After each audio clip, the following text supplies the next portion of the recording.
We're approaching the halfway mark of the Shannons Nationals for season 2018. This latest event, though, sees us stay in Victoria, but again at another legendary track. This time on the edge of the ocean. The stunning backdrop, of course, is that rugged surf coastline, and it's fencing in the iconic track, one of the world's great tracks, Phillip Island. Hi everybody, Greg Russ with you. Welcome to our coverage of round 3 of the series. What a day. Weather forecast looks pretty good too. My late mate Barry Sheen often referred to this place as the gateway to hypothermia. It might be early winter, but it is absolutely glorious here right now.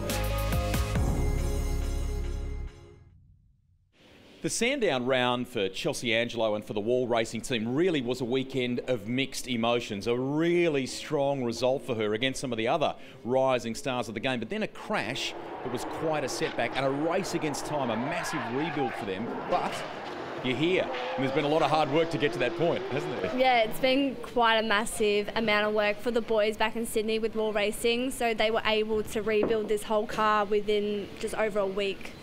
So I'm very seriously impressed with all of them, and I can't thank them and even my sponsors enough for me to actually be out here for Phillip Island. From what we've seen in terms of social media and what Porsche tell me, the damage is quite heavier than we perhaps thought at Sandown. You had to source a new shell or a chassis, is that right? Yeah, that is right. So the crash that we had at Sandown was actually quite worse than what we expected it to be.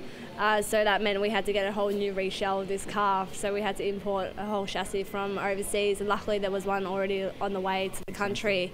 So they got that just in time, and the boys completely stripped her down and re-put it back together. So massive, massive thanks to everyone to get this baby back on board.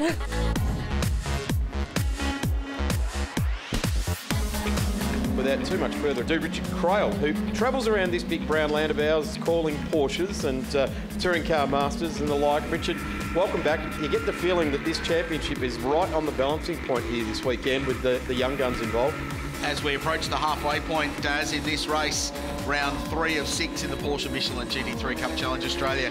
You're right, a tipping point may be close to being reached because Cooper Murray continues to build his championship lead as Max Vidal tripped up in race 2 earlier today. And let's see how that unfolded during that race. Let's see if we can see Chelsea. No, she's just out of the side of shot there, but didn't get away. And there she goes now. So she dropped back to well outside the 10, didn't she? I didn't get a glimpse of who it was taking to the grass there, but someone went full evasive and actually spun. So they took to the grass on the outside. Ross McGregor was pulling across to the inside of the road, but that was taking evasive action from... And taking out the Shannon side as well. Yeah, so we'll send them the bill for that one. That was an exciting moment. This was the restart, so perfectly judged by Cooper Murray. And you heard Barry Hay talking to Rusty going, he just does his own thing. That was a perfect example of it. He picked the go point. It was just on the apex of turn 12. He was confident enough in his cold tyre pace and had a terrific restart and just built that margin. Jimmy Vernon was marching his way forward. Really impressive drive for the Sydney sider. It's just his 8th ever race in a Porsche 991 GT3 Cup car, so he's still learning the ropes there at McElroy Racing as he dives down the inside of Danny Studdert. Vidal followed and looked like he was going to be 3rd in that race, the Sonic driver, with a series of very nice moves. He got past Jimmy Vernon. Heard Mike Henry tell Cam that they'd given him the word to push. He pushed a little bit too hard. Turn 2, locked the front left tyre, bounced it off over the road, and ultimately would continue on, finish down the field, and that's going to hurt big time this afternoon. Here's our race leader and ultimately the winner. It was Brenton Grove 12 months ago that won the second race of the weekend for the Porsche Michelin GT3 Cup Challenge, and this year it is that young man, Cooper Murray. Is his 2019 going to have a Super 2 drive in his career? Who knows, maybe to Carrera Cup. Here's how they line up for race 3, the final race of the weekend for the Porsche Michelin GT3 Cup Challenge. Murray and Fallon on the front row. Danny Studdert 4th, first of the Pro-Am contenders after an outstanding fight with Ben Stack and Marcel Zalua, and that will go right down to the wire in this one. And they are currently tied on points, fighting for the Pro-Am victory this weekend. Watch for Chelsea Angelo to go from 8th, Max Vidal to go from 9th place, and just outside the top 10, young Christian Pancioni leads the Class B fight, but David Gregg is in good touch at the moment and driving along very nicely. So 12 laps, final race, round 3, Porsche Michelin GT3 Cup Challenge Australia. Cooper Murray is making brilliant starts at the moment, and he's done it for a 3rd time this weekend. Launches car 36 down towards Bass Strait. Perfect start, championship leader into 1 first. Good start from Ben Stack. He's got a nice run on Danny Studdert in that Pro-Am battle there. We're looking for a staller. I think Brett Bolton has struggled to get his car away from the line. Chelsea Angelo, on the flip side, has. So Wall Racing getting off the line well, the Wilson Security pace car. So a clean start for the most part. And the field runs himself down to Honda for the first time. There's Max Vidal already. And in front, Simon Fallon. So unseen by us as they went through the southern loop, the Sonic driver's gone through and in front of Cooper Murray. Although Cooper wants to change that scenario, they'll run wheel to wheel in Siberia. And cold tyre pace has been a hallmark of Simon Fallon's weekend. And just gets a big tank slapper coming out of Siberia. You can see the black strips of Michelin left on the road. He's holding on. He's been very good early in the races this weekend. Hasn't had the long distance pace to go with Cooper Murray. Now he's in front though. Let's see what car 96 has got. Cooper Murray's just got to show a little bit of patience here. He might not be able to get through on Simon Fallon. He's certainly going to be defending, which he's allowed to do this early on in the race. But Cooper Murray down the inside there. That's a big move on Danny Studdert. Jimmy Vernon gets through, and Max Vidal. That's a massive move coming into the 5 already. In fact, he's right on the back now of Danny Studdert.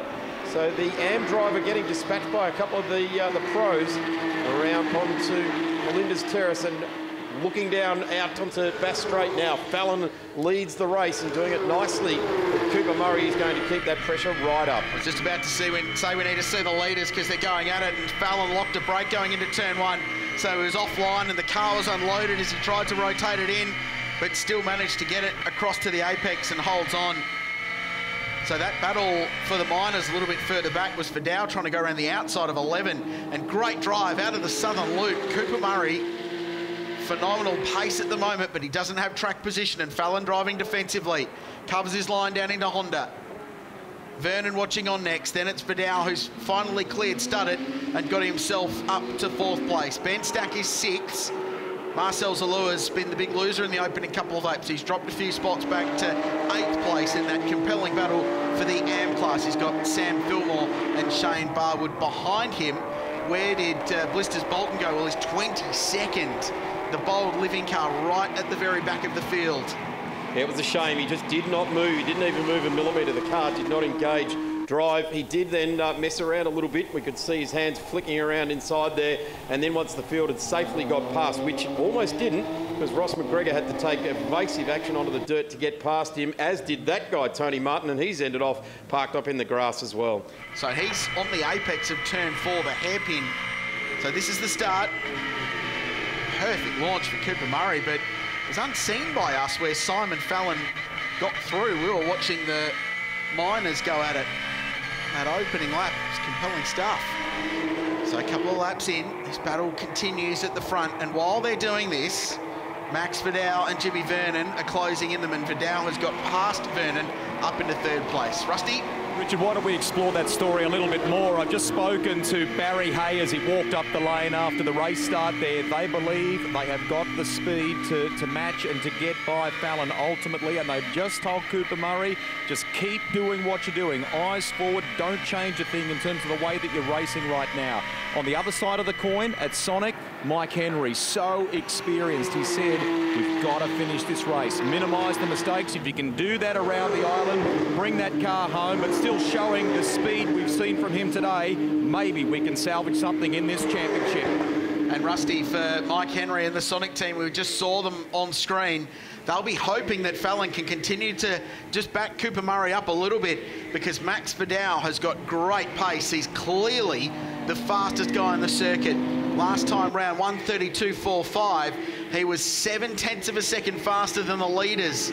So he's reeling them in while they squabble over that leading position.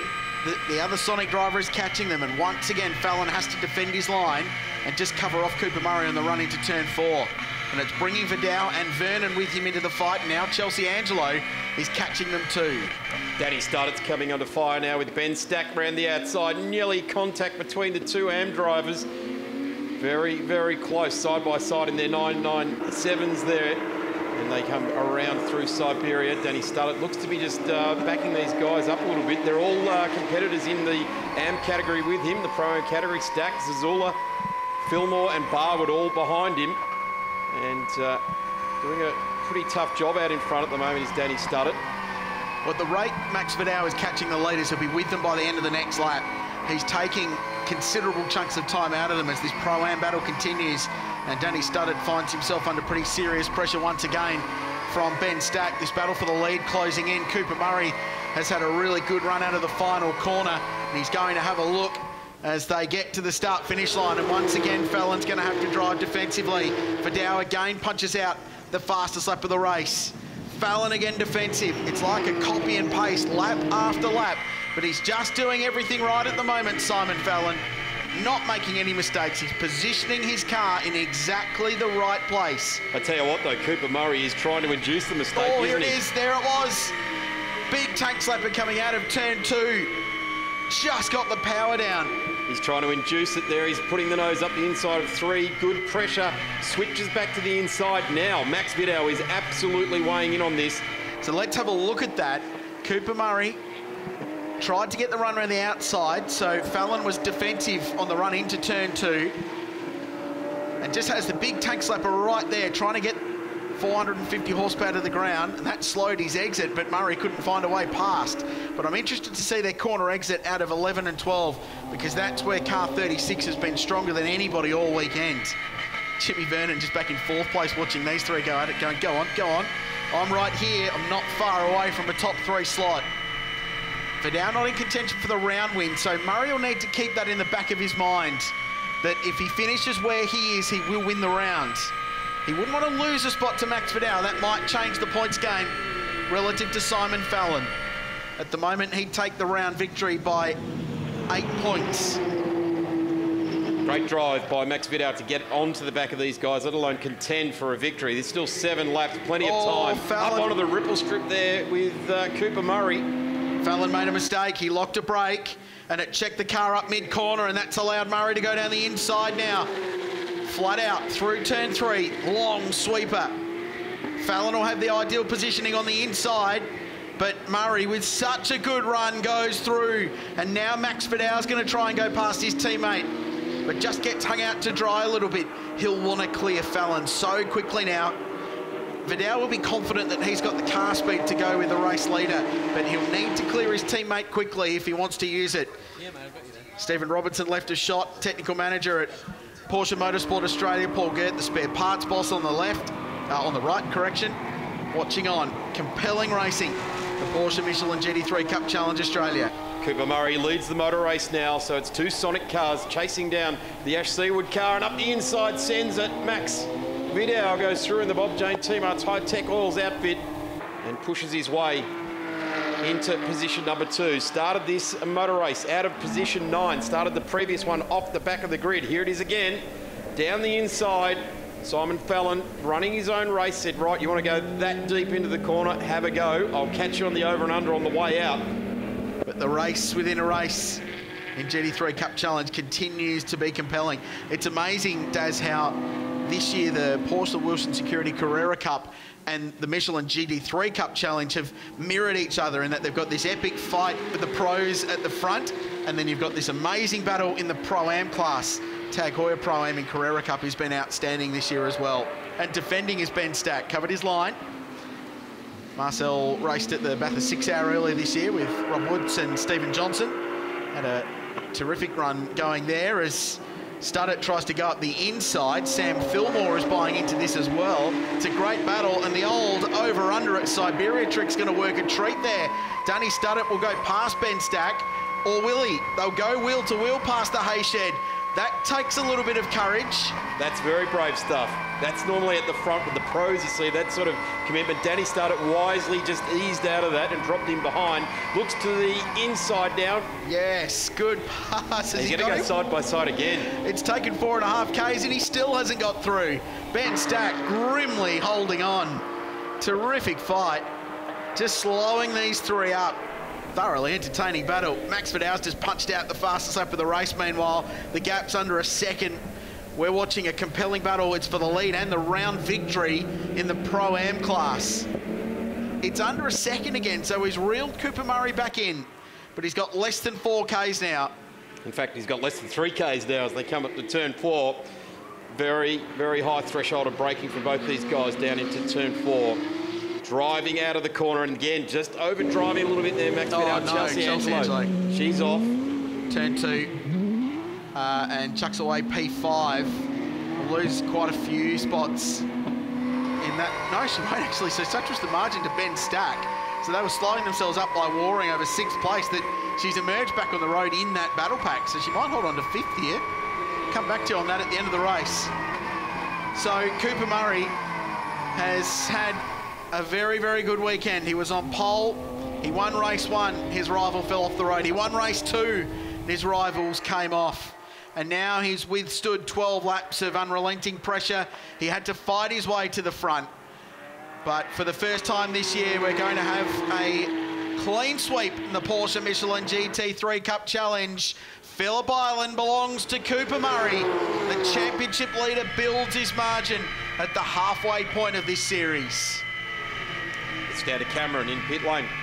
Ash Seaward, just very quickly, Ash Seaward Motorsport, Cooper Murray, exceptional young talent. Seems like he's got an old head on those shoulders. Oh, it's just a great weekend, great job, just executed it all, perfect drive. He's just a superstar in the making. And young Christian Pancioni in Class B, he's done an exceptional job, and Danny, the boys in Pro-Am. So yeah, awesome weekend. Cooper Murray, the winner, a clean sweep for the first time this year, but our second. Gets the fastest lap there. It'll be minor consolation. Simon Fallon 3rd, pretty consistent weekend. He'll be 2nd overall. Jimmy Vernon 4th and 3rd overall. Chelsea did finish 5th.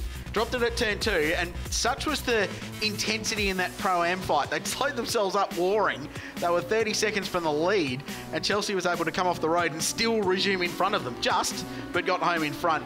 Ben Stack wins the Pro-Am and wins it by a point. After one of the more remarkable weekends in that class. Danny Studdard, Zalua, Pancioni and Bolton next. It's been Cooper Murray's weekend. Our next round for the Porsches is at Queensland Raceway in the Porsche Michelin GT3 Cup Challenge. We'll grab a quick commercial break. We'll come back with more live from the island in just a few moments.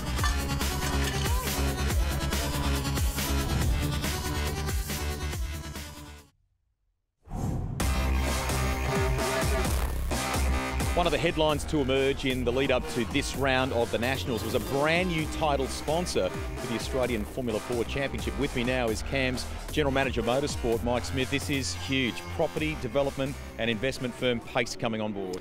Yeah, thanks, Rusty. It's really good news for us, to be honest. Payce have been a great supporter of Australian motorsport generally, and I think they've seen an opportunity to invest in young talent, and the end result is we've got a terrific relationship with them.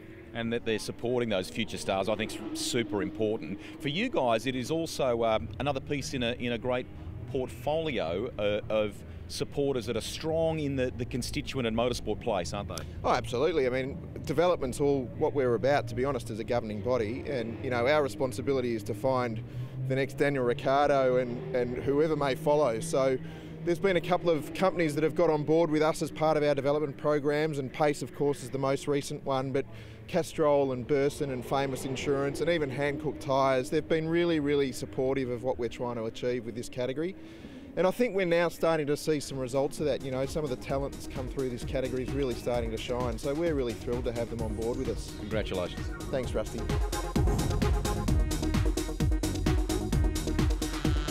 Cars now on track. Tony, Payce on board, and we've just heard Mike Smith talking about it. Really good inclusion. Of course, Jayco have been fantastic with their support since 2015, but good to see that Payce have jumped on board. Certainly is, Darren. Fantastic addition to the Formula 4 family with the now CAMS Payce Australian Formula 4 Championship. So great to see them come on board. And once again, as you did say, Darren, we do thank Jayco for all the support that they have given so many opportunities to so many young kids in the last 4 years. Let's have a look at the highlights of race number 2 of the CAMS Payce Australian Formula 4 Championship. And it was a good start for all, especially for Cameron Shields, who got an absolute flyer off the line in 4th place and heading down to turn at number 1.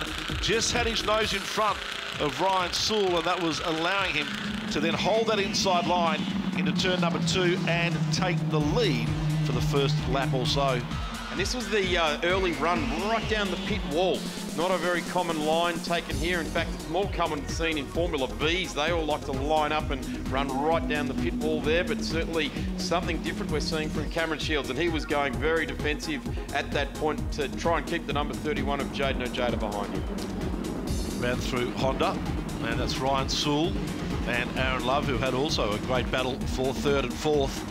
Aaron Love, the victor in that battle in the end. He took that third place right here and wasn't going to relinquish it at any point after that. A little bit of a wobble, but all good for Aaron Love, who ended up taking third place in the race. There was Josh Smith, ran through Honda. Ultimately, Josh didn't finish the race, unfortunately, so I wonder if there was some damage that was caused. This was willing. Very willing indeed. We had a little bit of wheel-to-wheel contact with the number 16 of Thomas Smith there. And, well, they're going to do this when they're learning, these guys, aren't they? Yep, they certainly are. And that smoke was caused by Jackson Walls, who had the off. You can see him right there in the bottom of camera. Unfortunately for him, a DNF as well. Once again, that battle will continue between the car of Tom Smith and Antonio Astudi. Also, Artie Jonick in that battle as well, as the checkered flag was handed out to our winner of race number 2, who also was our winner of race number 1, Jayden Ojeda. This is the grid set here on the fastest times from qualifying, and it is Jayden Ojeda who'll start from pole, Ryan Sewell to start from second place, and it is a great start there for the 31 of Jayden Ojeda. He's had it all weekend so far, and this being no exception. Ryan Sewell into second place. Cameron Shields dropping back a spot. I think that was Aaron Love that jumped into third place off the start. And these guys will start. That's the reason why. Cameron Shields has pulled right off to the track. Yes, Cameron doesn't look to have too much motivation underneath the right foot at the moment, so not sure what happened there.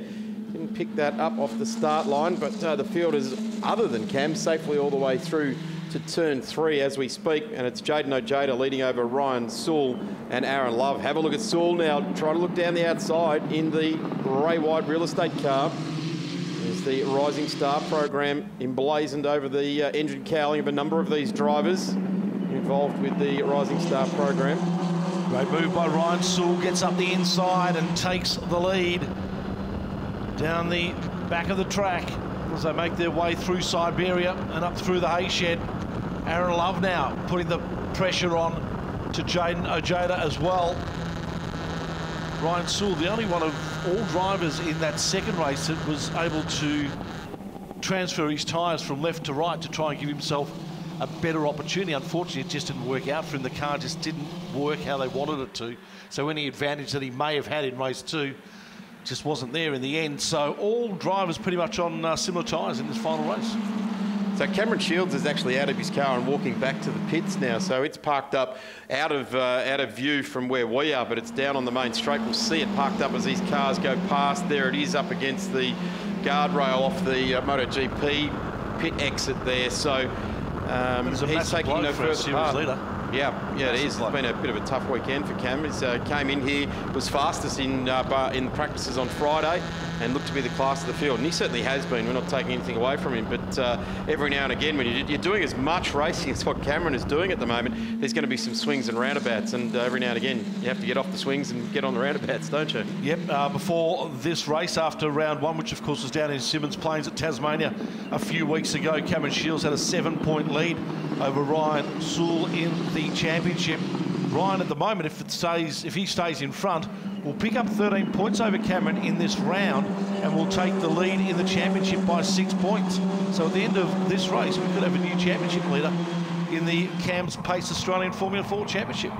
Interesting times indeed. Certainly looking at these cars now, beautiful conditions locally here at Phillip Island now for inducing great open wheeler racing. Just seeing the leader there, Ryan Sewell, putting his wheels right out over the painted ripple strip there. If there's any dampness around it all, you don't want to do that. That will send you absolutely right off into the grass through there. You'll lose all traction. So magnificent conditions here locally. It's a bit of a crisp, cool day, but the sun is out. And there's even some people in pit lane now with some shorts on, but I get the feeling that they might do that any day of the year. Queenslanders. Certainly really strong sunshine as they crest turn 12 and run down this magnificent scenic straight. All the guys continuing onto the left-hand side, driver's left of the track, which is unusual. Certainly a Formula V type line. They'll do that to try and shake any draft, but these cars running along the pit wall there. We'll have to talk to some of the teams and just get an idea as to why they're pulling straight over out of turn 12 and running down that wall. Here's a good battle for third, fourth and fifth. Aaron Love in front, Jackson Walls and then Lockie Hughes in fifth place. Jackson Walls, unfortunately for him, just got two wheels on the grass in the last race, and as he went to turn off, the grass just grabbed the car and just threw him into that kitty litter. So unfortunate for him that he wasn't able to finish the race, but it was just one of those little learn and move on type things, and at the moment he finds himself in fourth place, which is a fantastic effort for this guy in only his second Formula 4 race, of course racing for Patrizzi course.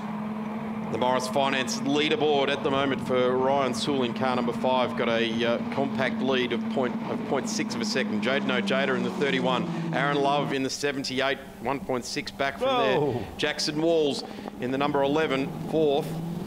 And here is the field streaming through MG corner. And it's a big climb out and around the top of 12, flat, held absolutely to the floor in these cars all the way around, all the way down the straight now, just pegging the gears. There we go again, running straight down the pit lane wall. The only categories that we're seeing do that, the crew running in the second pack, Love and Walls are running in more of a traditional line, a gradual move across the track. Ojeda up the inside of Ryan Sewell. We'll keep him on the outside heading into turn 2, but he's got enough power to maybe hold on to it. He has. And Jaden Ojeda possibly may, yes he does, takes the lead back in lap number 3. Guys, have microphone, have camera, will travel. And Cameron Shields, mate, what happened? Such a shame, coming onto the straight and did my final burnout to warm my tyres up and the driver shaft broke. So pulled up to the grid and straight away I knew what was going to happen, and unfortunately we couldn't make it back to the pits. So hopefully we can still be leading the championship after this race if Ryan has a poor race, but I just looked down, he's in the lead, so not good for us, but hopefully we can move on now and sort things out. As we look at the leaderboard, and it is Jaden Ojeda on our Morris Finance leaderboard, leading by 0.8 of a second now. Fastest lap to his name on the previous lap.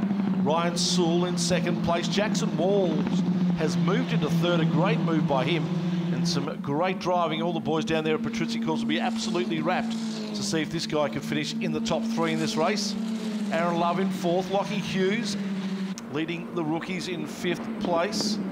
Leading our rookie championship, I should say, in 5th place. Zion Tones also really battling for that position as well. He's in 6th. Josh Smith and Thomas Smith rounding up 7 and 8 in this race. And then Artie Jonick down into 9th. Antonio Studi in 10th, and Kevin Shields DNF next to his name for this race. Just off the back of the Morris Finance leaderboard there. Big thanks to Nathan Murray and the crew at Morris Finance jumping on board with the Shannons Nationals for 2018 and beyond, and I hope they enjoy the journey and certainly the racing that the Shannons Nationals, many and varied categories. Of course, this is the CAMS Payce Australian Formula 4 Championship on track at the moment, but fantastic to have Morris Finance on board with the Shannons Nationals. Our sponsors of our Drivers Club up on top of pit lane, and all the drivers have just got back, and the mums and dads have been able to go and have a coffee and soft drink or whatever it might be. So, what about ex-drivers? Do we get a show in there? I don't know. We'll see what we can organise. I'll get a texter out and put ex-drivers in front of it or something. We'll see what we can see what we can get there. Jaden Ojeda continues on his happy way here at the Phillip Island Grand Prix circuit, as he has done previously in Formula Ford. Great contender there in the Formula Fords, and now progressing into Formula 4, and the world is his oyster as far as we can see at this point in time. Pushing on hard, he's going to bring a massive points haul at this point in time. Still 7 laps remaining, and off goes car number 12. Josh Smith. That was a big off on the exit of turn 2. He's gathered it all up. Thank goodness for that gravel trap. Thank goodness for all of the safety features here at the Phillip Island Grand Prix circuit. We all talk about the fast and flowing aspect of it. It is fast, and part of being fast becomes a little bit of a level of apprehension of danger, but they've thought of a lot of it here at the Phillip Island Grand Prix circuit, with hard stands off the back of the corners, gravel traps. I mean, the gravel trap from turn 3 all the way to turn 4 is almost like a beach I know Wayne Gardner in the Coke Commodore would have liked to have seen that beach years ago. There used to be a wall there, and he had a big to-do with that wall, but now it's like the Cows Beach, parked off to the driver's right down into turn 4. Here's the battle between those two Team BRM drivers, and it was Zaid Tones who stayed on the track, but Josh Smith, unfortunately, taking the wide berth and finding himself through the gravel trap. So Jaden Ojeda, in only his second F4 race, started down in Tassie a few weeks ago in round 1 and showed a lot of promise there until he had a wiring loom situation where effectively the wiring loom pretty much melted itself, and it's something that hasn't appeared before in a Formula 4 car. So it's being looked at the moment and investigated as to why that did happen. But it wrecked his second race, there's no doubt about that. The boys were able to repair and get everything right and going for him in race 3, but he showed plenty of pace down there and has been doing exactly the same up here at Phillip Island this weekend. 2 race wins so far for Jaden Ojeda. He's 2 seconds ahead of Ryan Sewell. Jackson Walls in 3rd place, driving really well, as Aaron Love just overtakes him now for that position. So that battle will continue for the next 5 or so laps, I'm sure. Here we go now, a move, the 39 and the 50 now side by side. Jonick still not being able to get through on a Studi, but they're now being joined by Smith, who's weighing in on that as well. That's Josh Smith in the number 12 car. Team BRM car at the back of that pack of 3. Good little battle happening here. Back in the field, 8th, 9th and 10th. Studi in front, Jonick behind. Josh Smith trying to find a way through. Just have to bide his time a little right here. Top of Lukey. Will he get him around through MG? No, he won't, not close enough. And some good, clean racing from these 3 guys. They'll come around to complete lap number 10. Actually saying final lap here, 1 to go. And now, if anyone's got an advantage, here we go. Now we start to see the battle transpire. It's going to go 3 wide down into turn 1. Going into, it was a Studi Jonick Smith as they come out. Smith actually got the better of it. He has. Got the slingshot right out through there, didn't he? Gone through on both of them, in fact. How did that happen? Great move. They got the aero tunnel down the straight, 3 wide. There was a lot of buffeting around there too. There's not a lot of buffeting and wind. In fact, there's no wind here at the track at all. So they were running in their own disturbed air. And the number 12 is pushed through. So Jonick and a Studi gets back through there. A little bit of a lock up on the left-hand rear and a couple of real dips at the wheel. So the Hancock's really getting a thrashing underneath the Studi, but he gets back that spot. Jonick just got through to him, quarter of a lap later, relegated back 1 spot. So this is a big fight, and we're focusing on it. It's 8th, 9th and 10th for the race, and our race leader is coming around to get the checkered flag. There it is, Jaden Ojeda.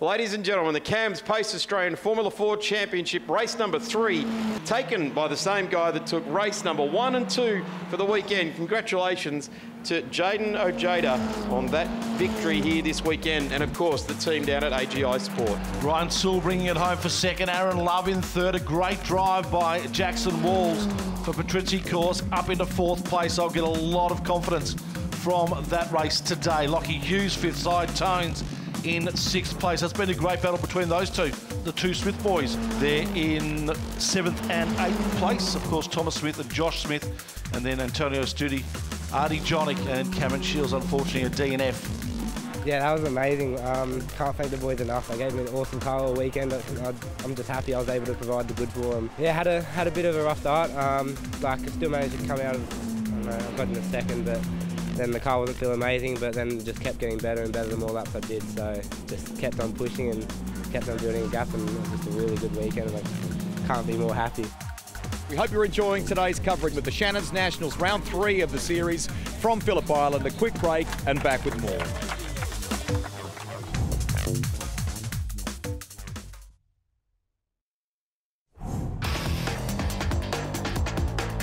I've just wandered up to the corporate suites, up above the pit lane here at Phillip Island. No, I haven't been called to race control. This is the Morris Finance Drivers Lounge, mainly for the drivers in the Payce Australian Formula 4 Championship. There is coffee here. Lots of the engineers gather with the drivers for debriefs. A couple of others have snuck in too. I don't know if you can see over the back there, Tony D'Alberto and Carl Reindler, top of the coffee queue. What a shock, what a surprise that is. Over here, some of the youngsters in the championship, some of the stars, including young Cameron Shields. Hey, I'll dive in here, guys. Has there been a bit of chat about who's quickest on the simulator? What are you all up to? Yeah, we've all had a bit of fun on the simulator. So Josh is on there at the moment. We'll have to see if he has a crash, but yeah, we've all had some fun so far. Good on you. And they've got the simulator too. So in between all the track activity here at the island, this is a nice place for the drivers to come and relax, to come and escape, but you can never really escape racing, can you? Sean Henshawood has jumped right alongside me here in the comm booth for this one. 50 minutes of radicals, Sean, and those Nilsson boys, father and son, they're doing okay, aren't they? Mitch, in fact, when he pitted yesterday at the midpoint of the race, was leading and also quickest man on circuit. So it didn't take him too long to get up to speed, beaming from ear to ear on the Phillip Island Grand Prix circuit. He said, how good is this place? How good has it been this weekend? But here is the starting lineup for the second race. Kim Burke, the championship points leader, runaway championship points leader, on pole position alongside Chris Perini, the only man that can really challenge him now in the championship. Rowan Ross and Yasser Shahin on row 2. Peter Clare, Brad Nelson, Sue Hughes, I think her son, John Collins, will start that car, and Nathan Kumar rear of field. But here they are on screen. The multicoloured car outside of screen, 68 entry, that is Kim Burke. He is very, very comfortably clear in this championship. In fact, 65 points up. That is light years. He did point out that no one else has been that far in advance in past years. Alongside him, Chris Perini, the young star who impressed from his opening event at Bathurst, has come from 2 wheels to 4, been very, very impressive. Rowan Ross, and it is James Winslow, a real sensation in one of these cars on the second row. Keep an eye on the 66 entry as they storm down this long front straight of Phillip Island. 3 wide already, and the man going through the middle is James Winslow. That is him taking the lead. The all-yellow helmet, of course, Le Mans LMP2 experience, a very serious campaign, a driver trainer too for the likes of Yasser Shahin, who he's sharing the drive with, and so too Kim Burke. So very instrumental and very involved in this Radical Australia Cup Championship. Certainly James Winslow needs no introduction. Chris Perini right behind him. Well, at the start of this year needed an introduction, but he introduced himself very, very successfully at the start of this year, and well, rookie status is on his shoulders, but so is championship status. Down the inside looks Burke in the 68, but Perini sweeps right round the outside. It's a long way to travel, but just gently eases the door closed on championship leader Kim Burke. It's going to be very interesting too. We're talking about tyres just earlier with Greg Russ down on the grid. Tyre temperature can take as many as 7 or 8 laps. Now, what's ambient temperature at the moment? About 13 degrees. I'll tell you an interesting story about yesterday's experience on tyre temperature with James Winslow. We'll get to that a little bit later, but he's been very quick. You can see the star performers, drivers with experience. There's 3 of them in this field: John Collins, Nathan Kumar, and of course James Winslow, multiple Formula 3 champion. They know how to make tyres work when the temperatures are cold. They will race away. That's exactly what Winslow's done already. You can see him. He's coming through the final corner now. The rest are just coming out of MG. They know how to make that work, but tyre temperature will be something that'll play into this race over the opening laps until certainly the drivers with lesser experience in the field, we call them gentlemen drivers in the past, amateurs, bronze FIA rated drivers is another way to term them. They will be a little bit more cautious about pushing the car too hard on cold tyres. That allows more of the experienced drivers to pull out that greater advantage, which is exactly what's happened. 3.3 seconds now James Winslow leads this field. It's something you talk about right throughout motorsport. We talk about it in supercars with Craig Lowndes gets out on cold tyres, or the 3 Red Bull drivers all jump out on cold tyres and go away so nicely with it, and that's because they get so much information fed to them that they control it. Here's how the start took place again. Watch that green multicoloured extravaganza up against the pit wall on the second row there. That's James Winslow, Kim Burke and Chris Perini. Perini off the left-hand side in the black and red car. For those Bomber fans, sorry about last night, but that's the colours, that's the livery he's got on board. And around through turn 1 he goes. Keep an eye on Rowan Ross too. He's dropped back now to position 5. John Collins in the green and white car he shares with his mum, Sue Hughes. They finished 2nd yesterday by virtue of that unfortunate penalty for Nathan Kumar. It's down to pit lane. Yeah, Sean, we heard before from a son in a father-son combination. Let's hear now from a mother as part of a mother-son combination. Sue Hughes driving with John Collins. We don't see that often in motorsport. No, you don't actually. In 2013, we actually did a round, and we are actually the first national mother and son combination. So it's fantastic. He's doing a good job out there in your car. How dare you let him get and run a start in your car? I know. That's what mums do. But no, he's great. He won the 2015 Australian Formula 3 Championship. So he knows how to drive. He's giving me tips, so it's all good. Hughes and Collins sounds like some sort of English garage race team, doesn't it? Or 80s rock band. Yeah, it could be either that, that's right. But she's a great competitor. In fact, it was interesting. She said, we haven't raced together since 2013. She just explained that to Cameron. But she said, by getting John in the car, they moved the seat. She said, it transformed the car. I can't believe it. Instead of sitting on the car, I'm now sitting in the car. I feel a whole heap more competitive and more comfortable, and that obviously helps the outright speed. 8 seconds the lead now for James Winslow at the front of this field. Pace is dropping off a little bit, 1:32.0. I've got an apology to make from yesterday. We were talking about the benchmark for the lap record for an SR3 around this circuit being a 1:31.00 for Peter Paddon. It's not. It was the man who won that race, the only race that Paddon didn't finish last year. Out of 12, he won 11. He had a DNF here. Michael Shaw went on to win that one. Michael Shaw is the fastest ever man. Michael, if you're out there listening, my apologies. I'm glad you didn't hear me wax on yesterday about how good Peter Paddon was, but well done to you. It's 1:30.5, so that's the benchmark. Yesterday, if you looked at James Winslow's opening time after he took over from Yasser Shahin and stormed out of pit lane, how far back was it? 20-odd seconds. Worked his way back forward in the field. They ended up winning the race, but his second lap was a 1:31.2. Yeah, it was a 1:31.2. Yeah. And he said, you won't believe this, Sean. He said the tyres got colder, not warmer, because they made some changes, dropped the pressures again, and that's the big key. Obviously, it's tyre pressure, getting the tyre up to temperature versus how much you're going to wear the tyre out over a 50-minute race. We've got more from the lane with Rust. We'll endeavour, Darren, to catch up with him a little later in the broadcast, but I know, having spoken with Sean yesterday, this is a super impressive performance. And let's not forget, it wasn't, all that long ago that he had that massive injury and accident, James Winslow, at Yas Marina. He's more or less defied the doctors in terms of recovery time, and he's got a great motor racing CV from Formula 3 in this country, racing in the United States and at places like Le Mans. This is really good for him as he kind of gets his career back on track, boys, isn't it? So this is the battle, I guess, behind James Winslow, who's now 10.5 seconds up the road. He has to do that, Chris, because of the compulsory pit stop that he has to do. Well, this is the battle for the championship. Forget James Winslow and Yasser Shahin. Great to have them in the field. Brilliant to have James fit and back.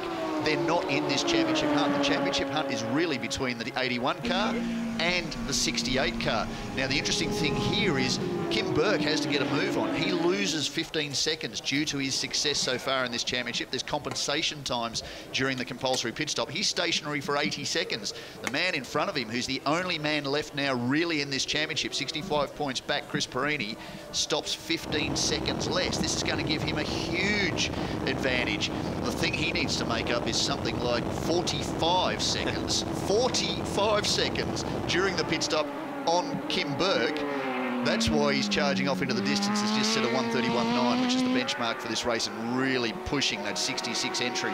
The SR3 RS of Chris Medlin. Chris not here this weekend. There's a couple of drivers who had double duty this weekend were unable to be here, and that's had a bit of an impact on the field, but it hasn't made it any less competitive. Mitch Nielsen on screen, not too far away from jumping in behind the wheel of the 38 car, taking over from Father Brad. So we've got a father-son combination in Brad and Mitch Nielsen. We've got a mother-son combination, of course, with Sue Hughes and John Collins. 13.5 seconds the lead, James Winslow, still punching out quick laps. Interesting to see where is he on the circuit. He's just coming through the final corner. As over the top of Lukey comes Chris Perini with Kim Burke and John Collins in close contact. Now, Rowan Ross, where's he? Yesterday, he had a brilliant start. We were talking about him earlier. He said, I just got physically tired towards the end. He said, I could punch out the laps early, then I lost the plot a bit in the middle and started to recover towards the end. And he did a great job. Of course, the reigning New South Wales Supersport Class 1 champion. So Chris Perini just in the back of shot there, lost the back of this battle between Kim Burke and John Collins, and he's actually disappeared about another 10 seconds back down the road. He's gone backwards. He's gone back up to pace, but coming out of MG, just bobbled and nearly stopped off the driver's right. We just saw the engine seemingly drop power coming out of MG, through MG rather, so that will have set him back a little bit.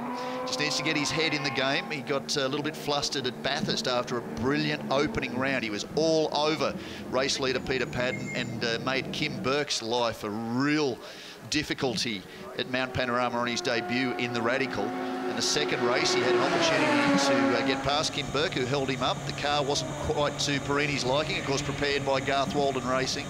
And he pushed himself too hard and had a big lose on top of the mountain, stuck the nose of the car into the barriers across Skyline. And that was game over, unfortunately, for him, but he felt that that's because he'd pushed himself too hard. Chris Perini can charge on. It'll be interesting to see where everybody ends up. Looks like Nathan Kumar now coming down pit lane. He started last. He's now in position number 4. He's got a bit more pace left in him. I think he's been a great addition to this field. Hasn't been racing all that long, 28 years of age. Been racing 3 years, done a bit of F3, obviously. You've seen a bit of him over recent years. And, of course, is up in Asia racing in the LMP3 series. Time to wave to the camera. Thanks, Nathan. Good to see you. Focus, Nathan. Doing a good job, son. Just press on. Oh, that is Rowan Ross off hard. Now, where is that? Is that down at Southern Loop? That is quite a big off. He's come wide. See that tall frame of Rowan Ross moving around in the car. He'll be unstrapping himself and likely step out. That's an unusual one. Now, where was he on track? Maybe pushing on. He hadn't made his stop. He was in position number 3, veteran of the series. And you can see he's gone into the tyre barriers. They've done their job. These Radicals are a mighty little car, very strong. And that has brought out, I should imagine, safety cars, certainly yellow flags down in that part of the circuit. Oh, off on the grass, gone in wide, across the gravel, been a bit of rain, so may not have retarded too much. It's done its job, certainly. Tyre barrier's done its job, and not great for Rowan Ross. That's a reasonable hit. It's game on. We've had a restart, and John Collins leads this field around. Now, interestingly, he and Yasser Shahin are shown as 18 laps down. The rest of the field, 17 laps down. Of course, Rowan Ross now having retired. That was the reason for the safety car. John Collins will be in for his compulsory stop. He'll lose that advantage. That puts Yasser Shahin right back in the box seat. Yasser Shahin currently at the very back of this pack as he joined on after his pit stop. So there he is there, the number 66 in the middle of the back of the shot there behind Rowan Burke. Behind Kim Burke, and then Chris Perini pushing on there as well. The black and red cart coming around through Southern Loop. So John Collins will have to dive basically to the pits this time round to hand over to Sue Hughes, his mum, and she'll be well placed to try and push hard towards the end of this race, but it's going to be very difficult for her to be able to get back on. They are showing that they are on. Ultimately, 2 of them on the lead lap, which is Collins and Shahin, but Collins will be in. I reckon that's only 20 seconds left till the pit stop window closes, but looks like John Collins is going to get to the line in time. That did actually cost at the Bend Motorsport Park, if you remember. It cost James Winslow a potential victory because they got caught by the safety car. He couldn't come in, race declared short. Because he hadn't made his compulsory stop, they were eliminated from that race. He's in and down pit lane. The pit window has just closed, I should imagine.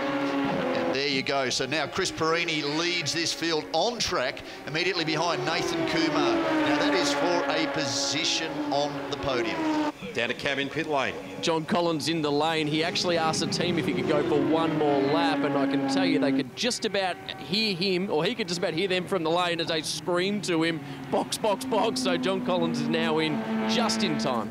Yeah, just in time, maybe not, may have just missed that. In fact, the 15 minutes did tick over before the timing screen lit up. That will ultimately be the judge of fact on that, but we will wait and see how that transpires. But it's been a great drive for John to get out in front there as the race continues on track. And this is actually a live and championship type stuff for Kim Burke. Yasser Shahin not quite so much weighing in on that championship status, but behind him is the Nielsen car, which is definitely doing that. championship this year. Well, Yasser doesn't need to get to the front of this field. He's at the front of this field. He may not be physically so far as what we can see visually in that pack. He is leading this race by effectively a lap, but he's a racer. He wants to get through. Kim Burke's a racer too. He may not know exactly what's going on. He might think he's defending for position. He's also in the championship hunt. The one he's watching is the guy further ahead of him, Chris Perini, and he wants to keep him within sight. Cameron's in the pit lane as well. I've got John Collins given the all clear on that pit stop, mate. I heard you were talking to the team about trying to go for one more lap. Is that true? Yeah, definitely. It was a bit of a confusing situation as to whereabouts we were time-wise. So, yeah, I couldn't quite hear the radio call if it was to pit that lap or go one more.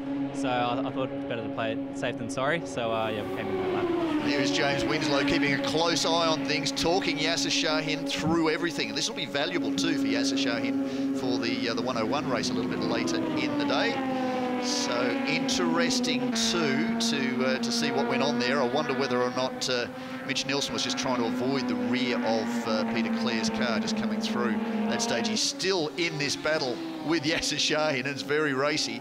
He may not know, in fact, that Yasser Shahin is that lap up on him, so that's not quite for position, but certainly these guys are all racers. Even Sue Hughes said it to me yesterday. Once she gets in the car, there's this thing called red mist, which we all know about, and it tends to come down, and logic goes out the window. She just wants to race, and she just wants to go out there and race hard. No quite feeling in the world like that, red mist coming down and getting out there, or as footballers call it, white line fever, step over it and get out amongst the game. Certainly, you wait. There's more time waiting than there is actually racing. So when you get out there, you need to be well aware of your surroundings. Just getting a bit of a feeling that the checkered flag is being readied down there. So we may not be going the full distance in this race. There is still 9 laps remaining. You don't normally see the officials getting the flag in their hand quite like they are right now, but we'll see as that transpires what happens. But it is Yasser Shahin leading over Nathan Kumar again in P2 late in the race. Chris Perini, well, this is the last lap, we're being told, so this will go the way of Yasser Shahin, and we'll pick up where Yasser is around the track. Here he is coming down the straight now, and checkered flag has gone to Yasser Shahin in car number 66, so he will take the 23-lap race. Checkered flag has been displayed. Yasser Shahin takes the win from Nathan Kumar. Chris Perini, Kim Burke, Peter Clegg, Mitch Nielsen and Brad Nielsen, John Collins and Sue Hughes, and Rowan Ross unfortunately had that DNF. Thank you. Yeah, it was a fantastic race. We planned strategy-wise to be very quick at the beginning of the race. It's obviously a cold day at Phillip Island. Very rare for it not to be raining, but it's dry, so the air's very cold, so the tyres and the brakes were very hard to get hot. So we blanked everything off. We ran massive high tyre pressures to try and give me a massive advantage for the first 5 laps. Tried to make hay where the sun was not shining, and it worked perfectly. So now we look ahead to the next round of the Shannons Nationals, and we head to Queensland for that. We're at the halfway mark of the series, and things really starting to get interesting. A huge thanks to all of our volunteers and everyone from the Confederation of Australian Motorsport. On behalf of all of our great partners, in particular to Shannons Insurance, that takes things out at Phillip Island. We'll catch you at the next round. Bye for now.